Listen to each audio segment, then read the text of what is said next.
Hello అండి. ఈరోజు మనం ఇంట్లోనే గ్రిల్డ్ చికెన్ ఎలా ప్రిపేర్ చేసుకోవాలో చూద్దాము. ఇది నేను ఎయిర్ ఫ్రైయర్‌లో చేస్తున్నానండి. ఇది ఎయిర్ ఫ్రైయర్ లేని వాళ్ళకి వేరే మెథడ్స్ కూడా ఉన్నాయి. సో, నేను అవి ఫ్యూచర్‌లో ఎప్పుడైనా పాసిబుల్ అయితే నేను మీకు ఆ వీడియో కూడా పోస్ట్ చేస్తాను. సో, ఇది చేసుకోవడానికి మనకి ఎక్కువ శ్రమ పడాల్సిన అవసరం లేదు. కాకపోతే కొంచెం టైం అనేది పడుతుంది మనం చికెన్ మ్యారినేట్ చేసుకొని పెట్టుకోవడానికి. దీనికోసం మనం ముందుగా ఒక ఫుల్ కోడిని తెచ్చుకున్నామండి. ఇదొచ్చేసి మనకి 1 కేజీ బిలో ఉంటేనే బెటరు. పెద్ద కోడి అయితే ఎయిర్ ఫ్రైయర్‌లో కొంచెం పట్టదండి. సో, దానికోసమని మేము 1 కేజీ బిలో ఉన్న కోడినే తీసుకున్నాము. ఇదొచ్చేసి స్కిన్ ఆర్ స్కిన్‌లెస్ మీ ఇష్టం ఏదైనా తీసుకోవచ్చు. ఇప్పుడు ఆ కోడిని అలా మొత్తం ఘాట్లు పెట్టేసుకున్నామండి. తర్వాత ఒక బౌల్ తీసుకొని అందులో కావాల్సినంత ఉప్పు, ఒక స్పూన్ పసుపు, మన రుచికి సరిపడా కారం, తర్వాత గరం మసాలా ఒక 1, 1½ స్పూన్ వేసుకుంటున్నాము. తర్వాత ఒక 2 స్పూన్లు ధనియాల పొడి, ఇవన్నీ వేసుకోవాలండి. మీ దగ్గర జీలకర్ర పొడి అవైలబుల్ ఉంది, రోస్టెడ్ జీలకర్ర పొడి అంటే మీరు అది కూడా యాడ్ చేసుకోవచ్చు. కొంచెం ఎక్స్ట్రా టేస్ట్ అనేది ఇస్తుంది. నాకైతే ఇంట్లో అవైలబుల్ లేదు, సో నేనైతే వేయడం లేదు. అలాగే దీంతో పాటు మనం ఫ్రెష్‌గా గ్రైండ్ చేసి పెట్టుకున్న అల్లం వెల్లుల్లి పేస్ట్ అయితే దీనికి మంచి ఫ్లేవర్ వస్తుందండి. మనం రెడీమేడ్‌గా తెచ్చుకున్నది అంత బాగుండదు. సో, నేను ఫ్రెష్‌గా గ్రైండ్ చేసిన అల్లం వెల్లుల్లి పేస్ట్ ఇందులో వేసాను. ఒక 2 టేబుల్ స్పూన్స్ వేసాను. తర్వాత ఒక 4, 5 స్పూన్లు నిమ్మరసం యాడ్ చేసుకుంటున్నాను దీంట్లో.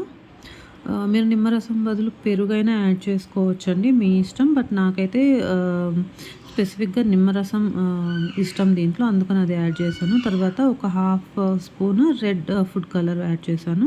అలాగే దాంతోపాటు ఒక 4, 5 టేబుల్ స్పూన్లు ఆయిల్ అనమాట. దీనికి కొంచెం ఆయిల్ ఎక్కువే పడుతుంది, ఎందుకంటే మనం మళ్ళీ ఆయిల్ అనేది దీనికి వాడము. ఈ మసాలా పేస్ట్‌లో ఏదైతే యాడ్ చేస్తున్నామో ఆయిల్ ఇదే అనమాట. సో, ఇలా ఆయిల్ యాడ్ చేసేసి మొత్తం నీట్‌గా కలిపేసుకోవాలి, మొత్తం మిక్స్ అయిపోయేటట్టు. సో, చూస్తున్నారు ఇది మనకు ఒక పేస్ట్ లాగా ఫామ్ అయింది. సో, ఇప్పుడు ఈ పేస్ట్‌ని మనం ఆల్రెడీ ఘాట్లు పెట్టి పక్కన పెట్టుకున్నాం కదా, ఈ కోడిని, దీన్ని ఇట్లా నీట్‌గా చేత్తోటి మొత్తం లోపలికంతా అప్లై చేయాలన్నమాట. మనము స్పూన్‌తో చేస్తే మాత్రం సరిగ్గా అవ్వదండి. సో, మనం చేత్తో చేసుకుంటేనే మనకది నీట్‌గా లోపలికంతా వెళ్ళి బాగా మ్యారినేట్ అవుతుంది. సో, చూడండి నేను అదంతా మ్యారినేట్ చేసేసి ఒక గిన్నెలో పెట్టేస్తున్నాను.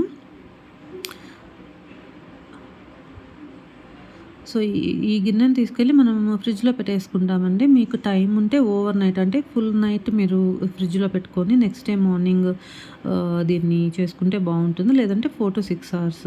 తర్వాత నాకు ఇంట్లో ఉన్న కొన్ని వెజిటేబుల్స్ కూడా దీంతో పాటు గ్రిల్ చేద్దామని నేను ఆలు, క్యాప్సికము కట్ చేసి పెట్టుకున్నాను సన్న ముక్కలుగా.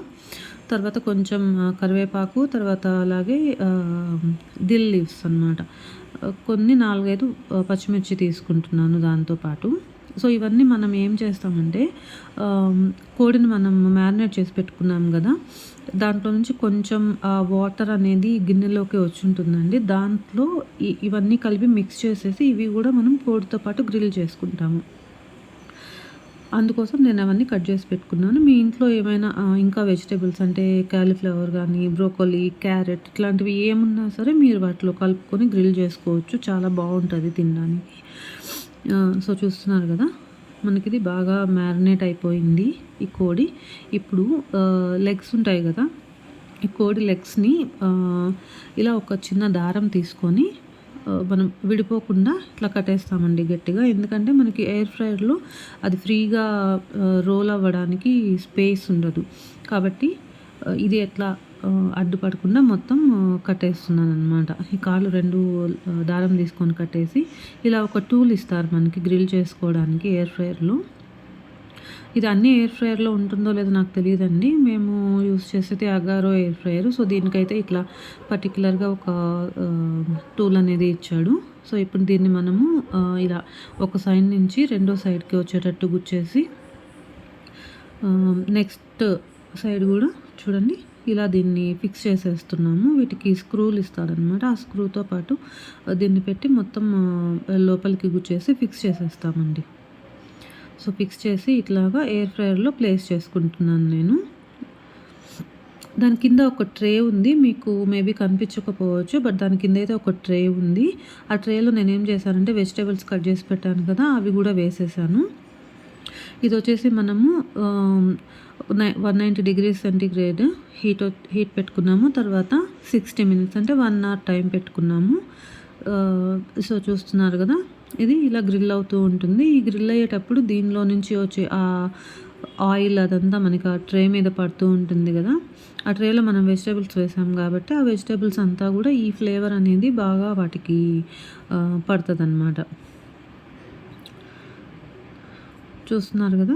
బాగా గ్రిల్ అవుతూ ఉంది. మనకైతే కొంచెం అదే చెప్పాను కదా! ఒక 1 అవర్ పడుతుందండి. సో ఒక 1 అవర్ తర్వాత మనం ఇది బయటికి తీసుకుందాము.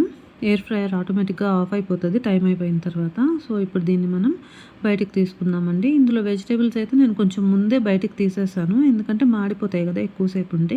సో నేను ఒక హాఫ్ అన్ అవర్ తర్వాత అవి బయటికి తీసేసాను. ఇప్పుడు ఈ కోడిని మనం బయటికి తీసుకుందామండి. చూడండి ఎంత బాగా రోస్ట్ అయిపోయిందో. ఆ కలర్ గానీ, టెక్స్చర్ మీకు బాగా అర్థమవుతుంటుంది. మనం స్కిన్‌తో పాటు పెట్టాం కదా! ఆ స్కిన్ గూడా ఈ మసాలాస్ అన్నీ బాగా పట్టి చాలా టేస్ట్‌గా ఉంటుందండి. సో నేనైతే స్కిన్‌తోనే చేసుకోమని ప్రిఫర్ చేస్తాను. బట్ అది మీ ఇష్టము ఫైనల్‌గా. సో చూస్తున్నారు కదా! మీకు గనుక ఈ రెసిపీ నచ్చినట్టయితే please like, share and subscribe. And మీకేమైనా ఇలాంటి రెసిపీస్ కావాలి అనుకుంటే ప్లీజ్ కామెంట్ బాక్స్‌లో కామెంట్ చేయండి. అండ్ నేనైతే ట్రై చేస్తాను మీకు ఈ రెసిపీస్ పోస్ట్ చేయడానికి మీరేమైనా అడిగితే. ఓకేనా అండి? ఓకే. Thanks for watching.